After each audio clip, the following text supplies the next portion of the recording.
নমস্কাৰ বন্ধুসকল, Assamese everything YouTube channel তোলা ব্লগক স্বাগতম জনাইছোঁ। লৈছোঁ এটা নতুন ভিডিঅ'টো হৈছে আজিৰে পৰা ITI স্পট এডমিশ্যনৰ ৰেজিষ্ট্ৰেশ্যন প্ৰক্ৰিয়া আৰম্ভ হ'ব। কোনে কোনে ৰেজিষ্ট্ৰেশ্যন কৰিব লাগিব, কোনে কোনে স্পট এডমিশ্যন ল'ব পাৰিব, কোনে কোনে নোৱাৰিব, সেই বিষয়ে মই জনাই দিম। আগতে এটা ভিডিঅ' বনাইছিলোঁ, বহুত প্ৰশ্ন আপোনালোকে সুধি থাকে কমেণ্টত, সেই সকলোখিনি উত্তৰ পাব পৰাকৈ সকলোৱে যাতে উত্তৰটো পায়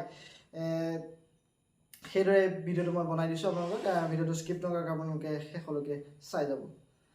বন্ধুসকলে ITI আজিৰ অৰ্থাৎ আজি 2 অক্টোবৰৰ পৰা স্পট এডমিশ্যনৰ কাৰণে যি ৰেজিষ্ট্ৰেশ্যন প্ৰক্ৰিয়া, সেই ৰেজিষ্ট্ৰেশ্যন প্ৰক্ৰিয়া শুভাৰম্ভ হ'ব বুলি জনাইছে। কণ্টেক্ট পিছত হয়তো আৰম্ভ হ'ব। কেনেদৰে ৰেজিষ্ট্ৰেশ্যন কৰিব লাগিব মই দেখুৱাই দিম। মই কোনে কোনে ৰেজিষ্ট্ৰেশ্যন কৰিব লাগিব মই সেই বিষয়ে কৈ দিম। এতিয়া কথাটো হৈছে, ৰেজিষ্ট্ৰেশ্যন প্ৰক্ৰিয়াটো যিসকলে এতিয়ালৈকে ITI ৰেজিষ্ট্ৰেশ্যন নকৰিলে বা ৰেজিষ্ট্ৰেশ্যন কৰিও তেওঁলোকে ভেৰিফিকেশ্যন নকৰিলে, ITIত গৈ যিটো ভেৰিফিকেশ্যন কৰিবলগীয়া আছিলে সেই ভেৰিফিকেশ্যন নকৰিলে, তেওঁলোকে ITIত পুনৰ ৰেজিষ্ট্ৰেশ্যন কৰিব লাগিব। ৰেজিষ্ট্ৰেশ্যন লিংকটো অলপ দেৰি পাছতে অপেন হৈ যাব, হয়তো পাছবেলালৈ হ'ব। মই যেতিয়াই হৈ যায় লগে লগে এটা ভিডিঅ'ৰ যোগেদি জনাই দিম। ৰেজিষ্ট্ৰেশ্যন প্ৰক্ৰিয়াটো আৰম্ভ হৈ যাব। ঠিক তাৰ পাছতে আপোনালোকে ৰেজিষ্ট্ৰেশ্যন কৰিব লাগিব ফোন নাম্বাৰ দি। তাৰপিছত আপোনালোকে ভেৰিফিকেশ্যন কৰিব লাগিব। ওচৰৰ যিখন গভৰ্ণমেণ্ট ITIত গৈ ভেৰিফিকেশ্যন কৰিব লাগিব। কৰাৰ পাছত আপোনালোকৰ ৰেংক জেনেৰেট হ'ব। ৰেংক জেনেৰেট হোৱাৰ পাছত 8 আৰু 9 তাৰিখে দুদিন স্পট এডমিশ্যনৰ কাৰণে আপোনালোক যাব লাগিব। স্পট এডমিশ্যনৰ কাৰণে আপোনালোকৰ যিখিনি original document, education qualification, caste certificate, PRC, photograph, সকলোবিলাক লৈ আপোনালোক ওচৰৰ গভৰ্ণমেণ্ট ITIখনলৈ বা যিখন ITIত আপোনালোকে চিট ল'ম বুলি হৈছে সেই ITIখনলৈ আপোনালোকে যাব পাৰিব। ITI হওক, মানে প্ৰাইভেটেই হওক, গভৰ্ণমেণ্টেই হওক, PPP মোডেই হওক, সকলো যিকোনো মোডৰ ITIলৈ আপোনালোক যাব পাৰিব। গৈ আপোনালোকে স্পট এডমিশ্যনলৈ ল'ব পাৰিব। তাৰ কাৰণে এখন ফৰ্ম ডাউনলোড কৰিব লাগিব। ফৰ্মখন মই আগৰ ভিডিঅ'টো দি থৈছোঁ, ডেছক্ৰিপশ্যনত লিংক আছে, আপোনালোকে চাই ল'ব। সেই কথাটো আছিলে যিসকলে আগতে ৰেজিষ্ট্ৰেশ্যন নকৰিলে বা ৰেজিষ্ট্ৰেশ্যন কৰিও তেওঁলোকে ভেৰিফিকেশ্যন নকৰিলে। বহুত এনেকুৱা আছে যিসকলে ৰেজিষ্ট্ৰেশ্যনৰ ডেটটো পাহৰি গ'ল বা ৰেজিষ্ট্ৰেশ্যন নকৰিলে, এতিয়া কলেজত পঢ়ি আছে গ্ৰেজুৱেশ্যনত, কিন্তু গ্ৰেজুৱেশ্যনত পঢ়িবলৈ মন নাই, ITI পঢ়িবলৈ মন আছে, নেক্সট ইয়াৰ কাৰণে ৰৈ আছে, তেওঁলোকৰ কাৰণে এতিয়া তাতকৈ ডাঙৰ সুবিধা যে তেওঁলোকে এতিয়াই ITIৰ কাৰণে ৰেজিষ্ট্ৰেশ্যন পুনৰ কৰিব পাৰিব। আৰু যিসকলে ITIত চিট ৰেজিষ্ট্ৰেশ্যন কৰিলে, ভেৰিফিকেশ্যনো কৰিলে, কিন্তু চিট এলটমেণ্ট নাপালে, তেওঁলোকে একো কৰিব নালাগে। তেওঁলোকৰ অলৰেডি ৰেংক আছেই, তেওঁলোকে ৰেংক লিষ্টটো প্ৰিণ্ট আউট কৰি ল'ব।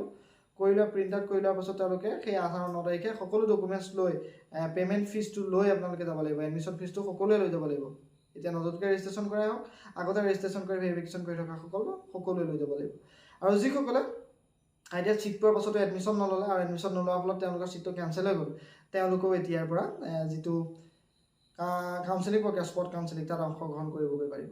সেই ডেটত গৈ পেলাই নিৰ্দিষ্ট ডেটত, মই তাৰ ভিডিঅ' ডেছক্ৰিপশ্যনত দি দিছোঁ, গোটেই ডেটৰ ডিটেইলছ দি দিছোঁ। মই মাত্ৰ ডেটৰ কথা মই ইয়াত নকওঁ। সেয়ে আৰু বহুতে সুধি আছে যে মই আগতে এডমিশ্যন লৈছিলোঁ, স্পট এডমিশ্যন পাব, কোনো কলেজত পাব। আপোনালোকে এবাৰ কলেজখনত ফোন কৰি ল'ব, খবৰ কৰি ল'ব, আপোনালোকে কণ্টেক্ট কৰি ল'ব। যদি আপোনালোকে পাই যায়, স্পট এডমিশ্যনৰ যোগেদি যদি আপুনি বিচৰা ধৰণে টেটটো পাই যায়, তাত যদি লৈ লয়, তেতিয়াহ'লে আগৰ টেটটো আপোনালোকৰ কেঞ্চেল হৈ যাব। আৰু কেঞ্চেল হোৱাৰ লগে লগে আপোনালোকে ৰিফাণ্ড পাব। বহুতে ৰিফাণ্ড হোৱা নাই, পইচাটো ৰিফাণ্ড হ'বলৈ অলপ সময় লাগে।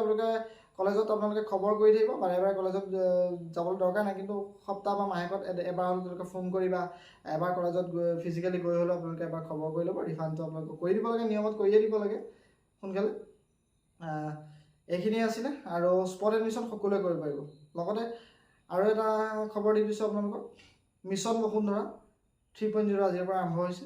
মিছন বসুন্ধৰাৰ মূল কথাটো হৈছে, খাজনা যি ৰচিদ আমি গৈ মৌজাদাৰ ঘৰত দিওঁগৈ, মৌজাদাৰ ঘৰত দিয়া এতিয়াৰ পৰা নহয়, এতিয়াৰ পৰা আপোনালোকে অনলাইন দিব লাগিব। কেনেদৰে দিব লাগিব মই সেই বিষয়ে ডিটেইলছ দিম। আপোনালোকে কি ডকুমেণ্ট দি আপোনালোকে ৰেজিষ্ট্ৰেশ্যন কৰিব লাগিব সেই বিষয়ে মই আপোনালোকক জনাবলৈ চেষ্টা কৰিম। মিছন বসুন্ধৰা এইটো মেইন কথা। আপোনালোকে যদি মাটি বাৰী কিবা ডকুমেণ্ট আপোনালোকে আপলোড কৰিবলৈ আছে, আপডেট কৰিবলৈ আছে মাটি বাৰী, এতিয়া কৰি ল'ব পাৰিব মিছন বসুন্ধৰাৰ যোগেদি। আপোনালোকে সেইটো অসম চৰকাৰৰ যি মিছন বসুন্ধৰা 3.0 আজিৰ পৰা আৰম্ভ হৈছে, আপোনালোকে নামজাৰি কৰাৰ পৰা হওক সকলোখিনি আপোনালোকে কাম কাজ কৰিব পাৰিব। লগতে আপোনালোকে ৰেজিষ্ট্ৰেশ্যনটো কৰি থ'বলৈ নাপাহৰিব, যিটো অনলাইন খাজনা ৰচিদৰ কাৰণে। কেতিয়াবা আপোনালোকে অফলাইনত দিব লাগিলে অনলাইনত দিব লাগিব, গতিকে অনলাইনৰ কাৰণে আপোনালোকে ৰেজিষ্ট্ৰেশ্যনটো কৰি ল'ব। মই ৰেজিষ্ট্ৰেশ্যন কেনেকৈ কৰে তাৰ এটা ভিডিঅ' আপোনালোকক বনাই দিবলৈ চেষ্টা কৰিম। এই কথা কৈ দিলোঁ যাতে আপোনালোক সকলো সজাগ হওক, কাৰণ নতুন এটা আঁচনি আহিছে, আপোনালোকে জনাটো উচিত। এতিয়া আকৌ পুনৰ আহিছোঁ ITI লৈ। ITI এখন বিশেষ ফৰ্ম দিছে স্পট এডমিশ্যনত। তাত আপোনালোকে 4টালৈকে চইচ দিব পাৰিব, চইচ 1 2 3 4 4টা দিব পাৰিব। 4টা আপোনালোকে প্ৰিফাৰেঞ্চটো নিজে এবাৰ ভাবি লৈ পেলাই দি দিব। দিয়াৰ পিছত আপোনালোকে সেইখন কলেজত জমা দিব লাগিব এডমিশ্যনৰ সময়ত, বা কাউন্সিলিং যেতিয়া 1টা বজাত আপোনালোকক যাবলৈ কৈছে 1টা বজাত আপোনালোকে সেই ডকুমেণ্টছৰ লগতে সেইখন আপোনালোকে জমা দিব লাগিব।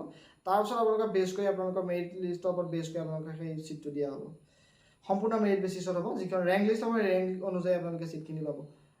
First preference, second preference, third preference, fourth preference এইখিনিতো থাকিবই। এইখিনি নথকা নহয় ITI, এইখিনি থাকিব, আগৰ দৰে থাকিব, ছেম প্ৰচেছ, কিন্তু সেইটো সম্পূৰ্ণ মেৰিট বেচিছত হ'ব।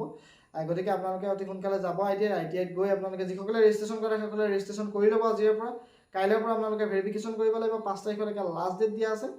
কৰি আপোনালোকে ৰেংক জেনেৰেট হ'ব। ৰেংক জেনেৰেট হোৱাৰ পিছত আপোনালোকে 1 বজাৰ ভিতৰত আপোনালোকে যিখন কলেজত এডমিশ্যন ল'ম বুলি আহিছে লৈ ল'বগৈ, যাব তাত।